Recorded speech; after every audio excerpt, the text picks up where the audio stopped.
How we long for that day, Lord, that we will be sinning no more.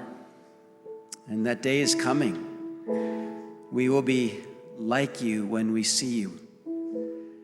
And we thank you that right now we are seeing you more clearly through your word and through your manifest presence in each life here that is clinging to you. And Lord, you're working to transform us from one degree of glory to another. And Lord, all we ask is that you would continue that process. Help us to trust you. Help us to not despair that it seems so slow at times. But Lord, we just long to be holy, even as you are holy. And so do your work, Lord, in transforming us. In Jesus' name, amen. You may be seated.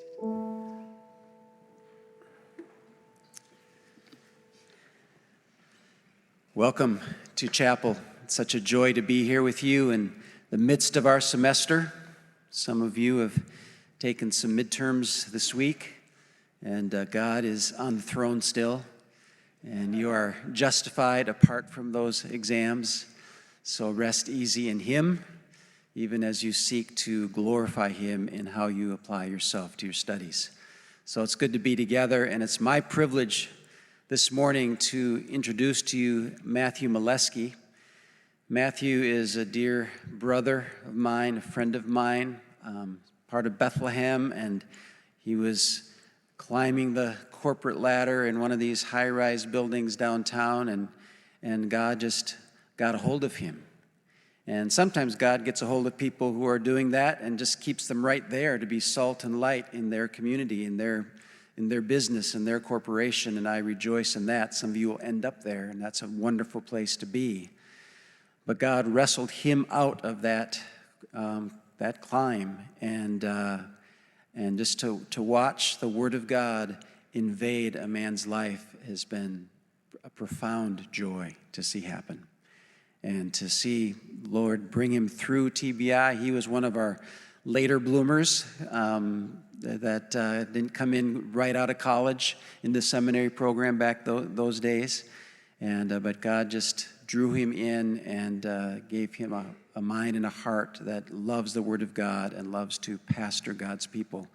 So he's been pastoring up in St. Cloud, Minnesota, not too far from here. And we are so thankful, Matthew, that you are with us. And so would you come and preach the Word?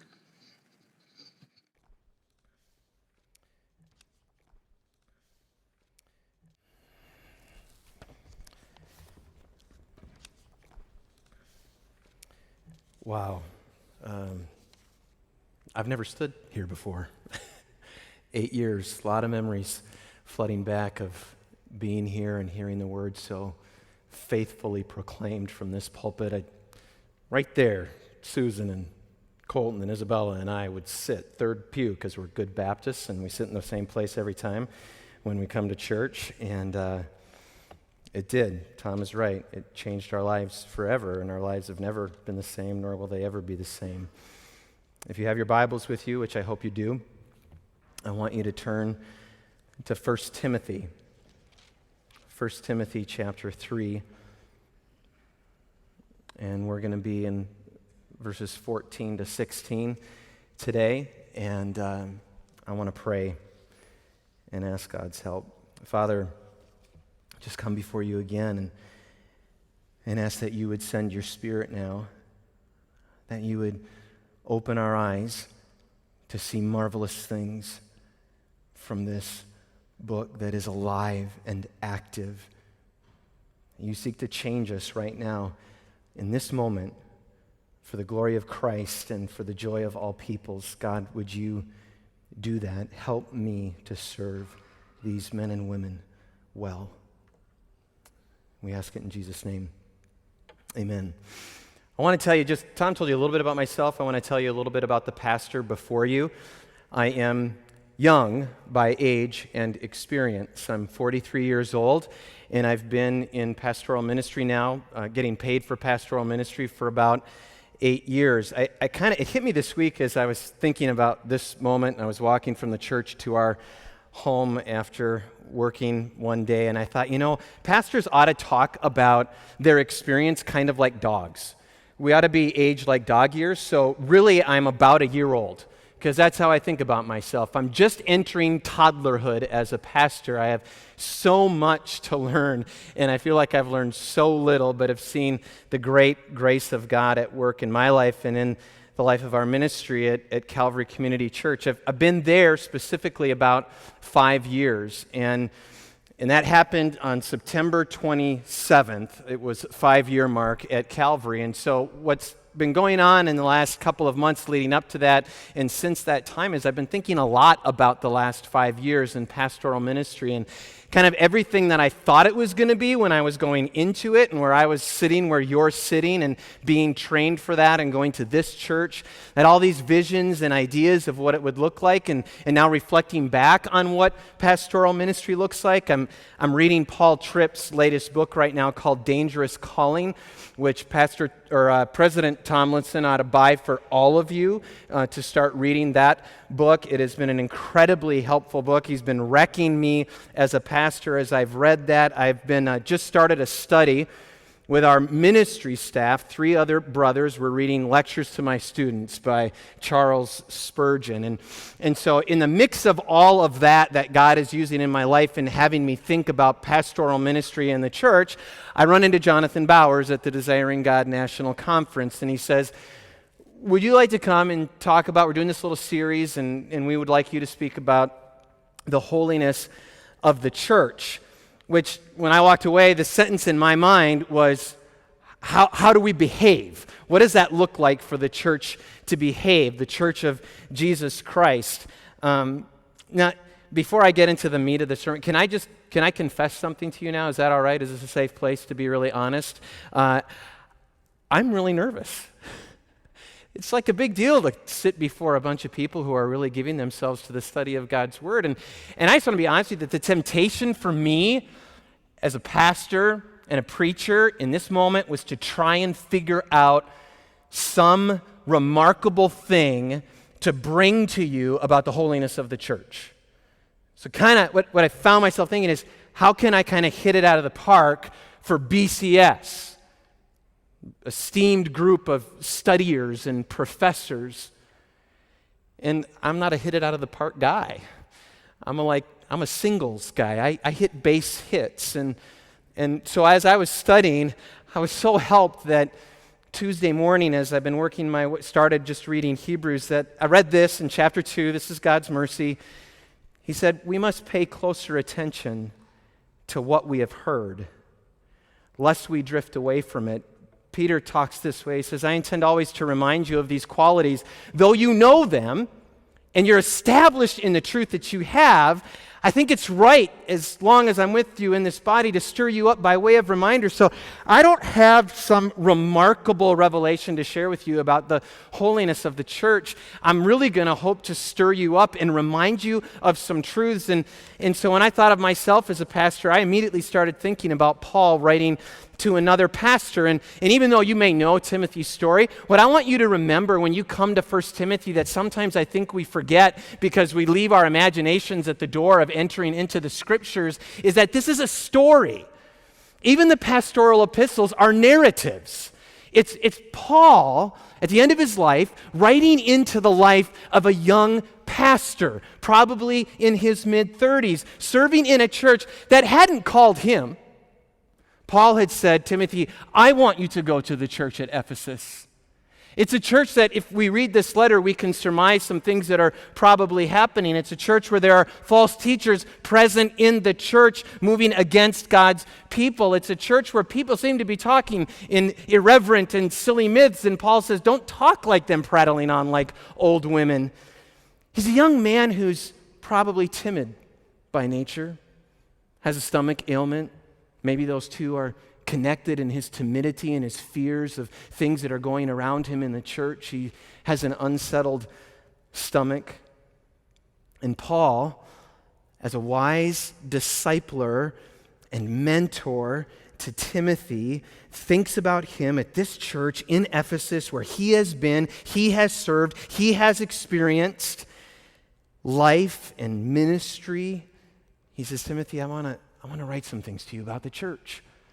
I want to help you know what the church is about. I want to remind you of some things about the church and about you and the relationship between the two. And so I read this whole letter a number of times this week again and was so deeply encouraged in my current journey in pastoral ministry and in the church that I serve. And what I found it was in verse 14 that we really come. When you get to verse 14, you find the purpose for why Paul has written this letter. He says, I hope to come to you soon. I would love to be with you. I'd love to see you face to face. I'd love to put my arm around you. I'd love to worship with you and pray with you and encourage you. But I'm writing these things. And so you ask, what are these things? In one sense, I think it's probably the whole letter. I'm writing all of these things to you. But it's certainly immediately chapter 2 and 3 that he's just unpacked a number of things for how the church ought to conduct itself. I'm writing these things to you so that now I'm looking for purpose, right? You know this as good studiers at Bethlehem. Why, Paul? So that if I delay, you may know. You may know how one ought to behave, how one ought to live, how one ought to act, how you should conduct yourselves in terms of certain principles. Timothy, I'm writing to you these things. What does he say next? Why is he writing these things? He's reminded, I think Paul in his mind as he's penning this letter to Timothy, as he's thinking about his context and his circumstances, he says, I'm writing these things so you know how one ought to behave. Where? That's important. What's the end here? Well, it is how one ought to behave in the house of God. So now what he's going to start to construct, and you have to get in your mind, is a vivid picture of the church. Paul is going to give Timothy, he's going to remind Timothy in the midst of his circumstances, and, personal thought here. Now, you got to think about the church that you know now and maybe the church that you're one day going to serve. And I remember being in your place. I remember the study and being in the books and all the theological principles and thinking in my mind, I'm going to be able to give myself to that all day. I'm going to go in a study. No one's going to bother me. I just get to read the Word and pastor. And they'll come to me and I'll pray with them. And that'll be how pastoral ministry runs. And you don't know right now that you're going to have a 2-hour conversation with someone because you changed the color of the program. You don't know right now that you're going to have a 3-hour conversation with someone about asphalt because you need a new parking lot and you have to deal with that. You don't understand all the conflicts and the things that are tearing at you and the opposition that's going to come in places that you don't expect. And that's what's happening to Timothy. So I think Paul wants to set before him to remind him again this vision of God's body and what it is and how it acts and its purpose in the world. And so he says, Timothy, it's the house of God. And we throw around terms like brother and sister. And I don't want us to forget. I think that's what Paul is saying. I don't want you to forget. You have been changed. It's not an organization. It's not a business. It's a family. You now, because of Jesus, are my brother. You now, because of Jesus, are my sister. And you will be that way forever. We'll be brothers and sisters. And we got a really awesome older brother, and his name is Jesus. And I've got a new daddy, and his name is God. You are the house of God, Timothy. And you, my brother, you are the ecclesia. You are the church of the living God. Now see, something we've got to bring in here right now is you've got to remember where Timothy is. He's in Ephesus, right? Ephesus. Home to one of the 7 wonders of the ancient world, the Temple of Artemis, where the goddess Diana is worshipped. I went online this week and looked around to try and find images of the Temple of Artemis. Most think 127 massive columns all the way around this temple with this huge roof and picture of Diana. And so Paul has because he's been there, right? He's been in this context, in this situation. He knows that that's kind of looming. Maybe Timothy's even in the shadow of this massive temple, this house, this worshiping place of a false god. And he says, you're the house of God. You're the church of what? Not a dead god like Diana that all these people are worshiping. You are the church of the living God. And not only that, Timothy, remember this. You yourself are spiritual, alive, indwelt by God, stones that are coming together and form this household, this church of the living God, and he comes and he dwells in it. And isn't that the joy and the power and the rejoicing that happens on a Sunday morning? When all of God's people, all of his family, the brothers and the sisters come together, filled with and indwelt by the Holy Spirit, and they hear the word of God preached, and they sing songs in praise to him. And when that's functioning like it should, isn't it glorious? The power that you feel in that, that's what Paul wants to get Timothy into. Maybe he's flagging, maybe he's discouraged because of all these things that he sees around him. Maybe he's forgotten, just maybe, the power of this church in the world for the purposes of God. And he says, oh, Timothy, this is the church of the living God. The church of the living God. And it is Timothy, a pillar. Oh boy, now you're thinking that temple, right? That's not accidental. A buttress, a foundation of truth. It's a pillar and foundation of truth. So get that picture in your mind, that vision of what Paul has constructed now, and it's lifting up. And I think what happens right now for Paul, what you have to see, you have to stop for a moment, because what I think is, so think of like I'm not a good artist, so I drew a little stick man Paul, and then I drew a couple cartoon bubbles off of him, right?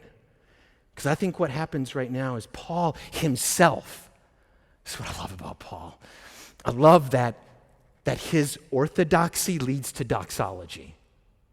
I love that as he himself starts painting this vivid picture of the church, I think Paul is thinking about the temple at Artemis. I think Paul remembers back the story that we read in Acts when he was preaching the gospel there in Ephesus, and it went with such power and force that silversmiths started seeing their trade in selling little figurines of Artemis and big Artemises that you could put in your house. They come together and say, we gotta get this guy.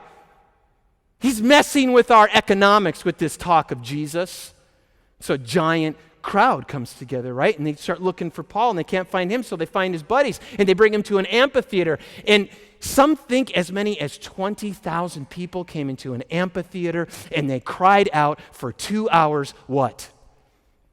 Great is Artemis of the Ephesians.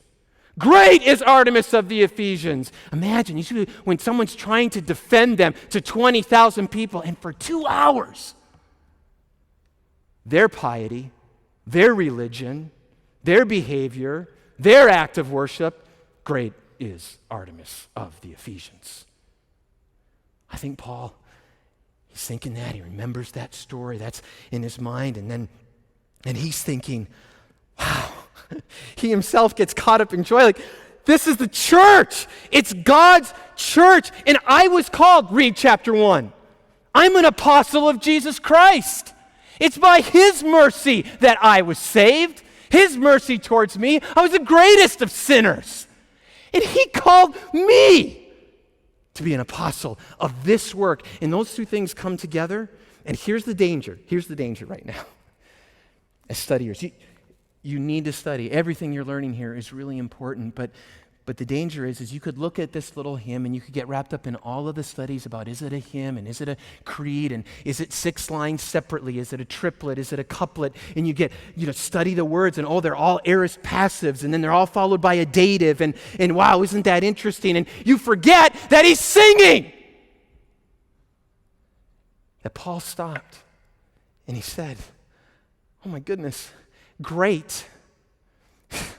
Artemis of the Ephesians? Are you kidding me? Great is our confession. The mystery of godliness. And then he sings. He worships. He was manifested in the flesh. He was vindicated by the Spirit. He was seen by angels. He was proclaimed among the nations. He was believed on in the world. He was taken up in glory. Jesus! It's Jesus, Timothy. It's all about him. The house, the household, the pillars, the foundation. It's all to lift up Jesus. He is the truth. Here's what we're exalting to Ephesus and to the world. Right? And isn't this just a bookmark for Paul? A helpful reminder? What is this?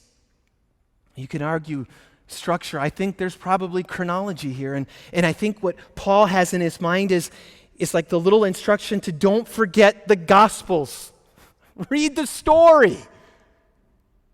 Read the story again. Isn't this, in short, the life story, the ministry, the person, the work of Jesus Christ? So that when Paul says, listen, here's who you are, and I've got some things to say to you about godliness, about how you're supposed to behave in this world as the church. But what I don't want you to ever forget is I don't want you to separate that. I don't want you to pull that away from Jesus. See, all this is about Jesus. So what Paul is doing in this moment, because now I'm thinking, if I'm in my church, I'm going to say we're going to go a little bit late, and we're going to probably do part 2 next week. But I don't get to say that because I'm not going to be here next week. So what you need to do now is you need to go and you need to wrestle with, as I had to wrestle with, chapter 4, 6, and following, because I was at first confused by how can you equate Jesus as the mystery of godliness, because that word, I think of piety, I think of things that I do, and he's about to tell Timothy, I want you to train yourself in godliness. That's more valuable than bodily training. I want you to give yourself to godliness, and I think all of these things here in chapter 4 are about what that looks like. So how is it that Jesus is the mystery of godliness, and I'm supposed to do this thing that's godliness? And supposed to behave in certain ways. And I think what Paul wants Timothy and the church and us as future leaders and ministry workers and pastors is that godliness is defined by Jesus. See, he's now the root and the source of my godliness. So there, in this time, and certainly in our culture, right, people that would, maybe there's a really pious Jehovah's Witness, and maybe there's a really pious Mormon, and Jesus is not the source and the root of their godliness. But for you, Christian, in all you're doing, all these things, he's quite willing. We know Paul's not a legalist, but we know he's going to tell us that there's certain things that we have to do. Now my awe drives my obedience. My reverence for Jesus drives how I'm acting in my worship. And everything that I'm now doing in the church, he's so at pains to help this young pastor remember, don't miss Jesus. Now that's pretty simple, isn't it? But I want you to know that there is and will be a danger of losing sight of him in the study. There is and will be a danger of losing sight of him in ministry. And I want to plead with you, with Paul, that you're aware of that you remember that. So I see this in the academy, the little experience I have with it. I see it, and I'm not meaning to be unkind. I understand maybe there's certain places for certain things, but I just want to disagree with it. I go to ETS. I've gone there for 10 years.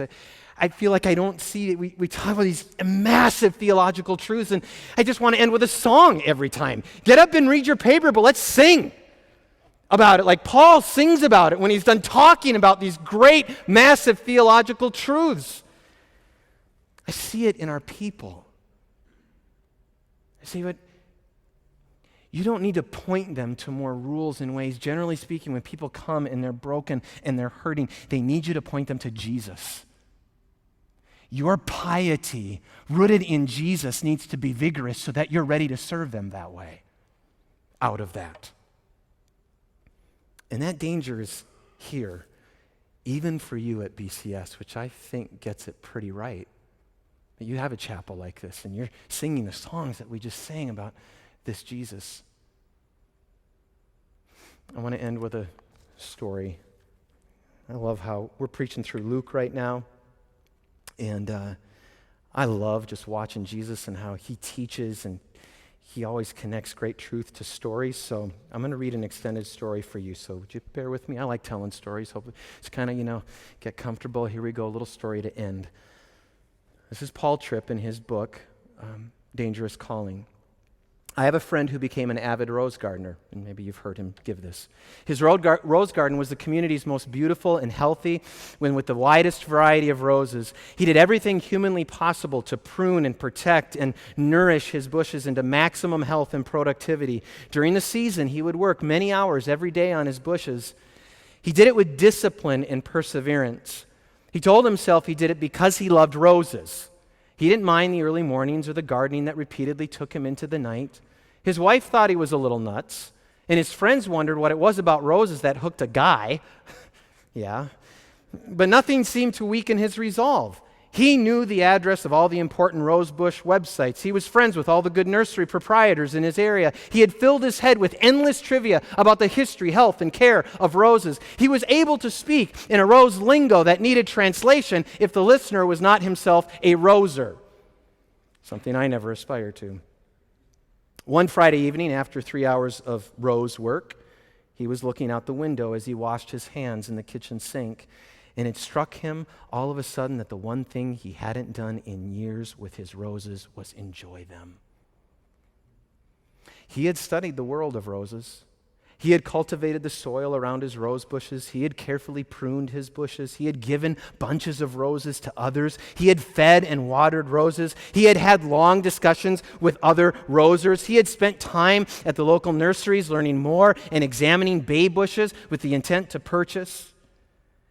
But with all of the time invested in roses, he hadn't taken the time to enjoy the fruits of his labor. He had become an expert, but he had not been moved or changed by the display of beauty that was the object of all of his efforts. So that evening, as he stood at his sink, he determined he would do what he hadn't taken time to do. He would enjoy his roses. The next morning, he decided to get up and go out and sit in his rose garden, sit in front of one of the objects of his work. But this time, he wouldn't work. He would sit, watch, listen, enjoy.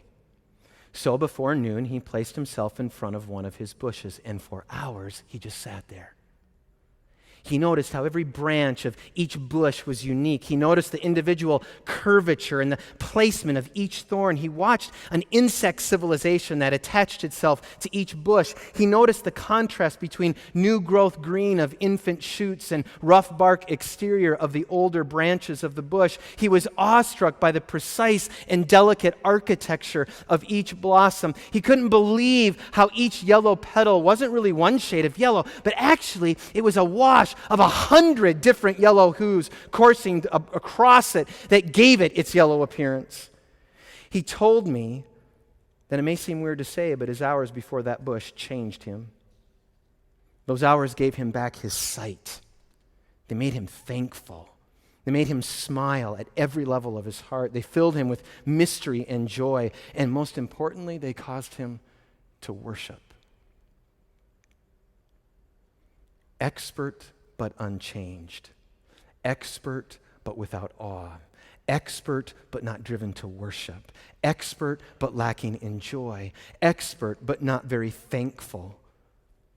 It was a sad state of affairs for a man who professed to love roses. And it would be a sad state of affairs for us who profess to love Jesus. Paul is in awe of his Savior. And he says it's to drive everything about you.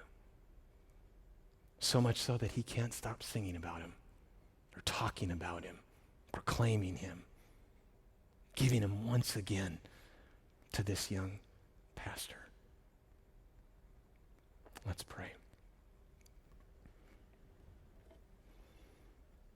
Jesus, all for Jesus, all I am and have, everything. Jesus, we love you. We're so grateful for this word that gives us life, that nourishes us and strengthens us. And I pray that we would first and foremost, before we're students and husbands and wives, maybe before we're pastors, that we would be lovers of you. Let us never forget to be your disciples and to go frequent to this word to find you there.